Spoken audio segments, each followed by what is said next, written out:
بسم اللہ الرحمن الرحیم۔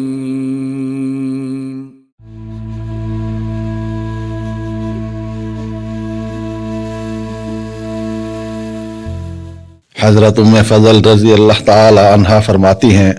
رسول اللہ صلی اللہ علیہ وآلہ وسلم کے چچا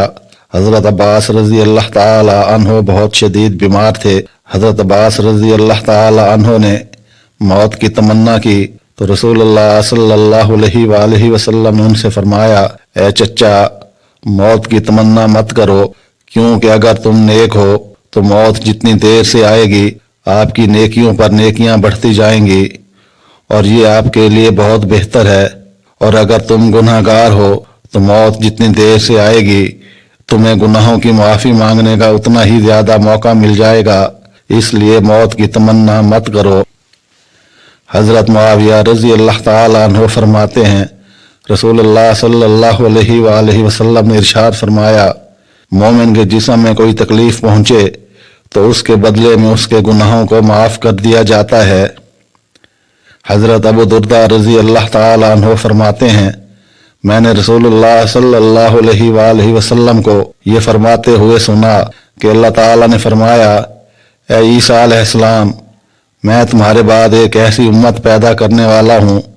کہ ان کو اگر ایسی چیز پہنچے جو ان کو پسند ہو تو وہ اللہ کی حمد کریں اور شکر کریں گے، اور اگر ان کو کوئی ایسی چیز پہنچے جو ان کو ناپسند ہو تو وہ اس پر شکر کریں گے، حالانکہ ان میں نہ علم ہوگا نہ حلم۔ حضرت عیسیٰ علیہ السلام نے عرض کی، اے میرے رب، جب ان میں علم اور حلم نہیں ہوگا تو پھر وہ اتنے صابر اور شاکر کیسے ہوں گے؟ اللہ تعالیٰ نے فرمایا، میں ان کے اپنے علم اور علم میں سے حصہ عطا کروں گا۔ حضرت عبداللہ بن مغفل رضی اللہ تعالیٰ عنہ فرماتے ہیں، زمانہ جاہلیت میں ایک بدکار عورت تھی، اس کے پاس ایک شخص گزرا، یا شاید یہ فرمایا کہ وہ کسی مرد کے پاس سے گزری تو اس مرد نے اس عورت کی جانب ہاتھ بڑھایا، وہ آگے سے بولی، چھوڑو، کیونکہ اللہ تعالیٰ نے شرک ختم فرما دیا ہے اور اسلام بھیج دیا ہے۔ اس مرد نے عورت کو چھوڑ دیا اور پلٹ گیا، اس عورت کی طرف دیکھنا شروع کر دیا تو چلتے چلتے وہ ایک دیوار سے ٹکرا گیا۔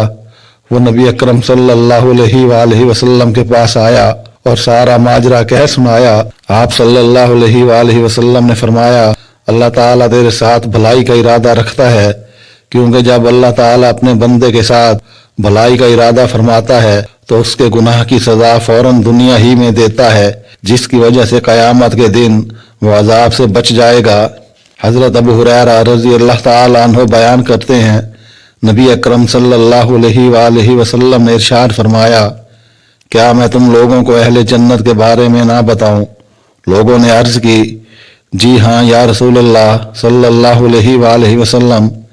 نبی اکرم صلی اللہ علیہ وآلہ وسلم نے فرمایا، ضعیف اور مظلوم لوگ اہل جنت ہیں۔ نبی اکرم صلی اللہ علیہ وآلہ وسلم نے فرمایا، کیا میں تمہیں اہل جہنم کے بارے میں نہ بتاؤں؟ لوگوں نے عرض کی، جی ہاں یا رسول اللہ۔ نبی اکرم صلی اللہ علیہ وآلہ وسلم نے ارشاد فرمایا، ہر سخت مزاج سرکش یہ وہ لوگ ہیں جنہیں سر میں درد بھی نہیں ہوتا۔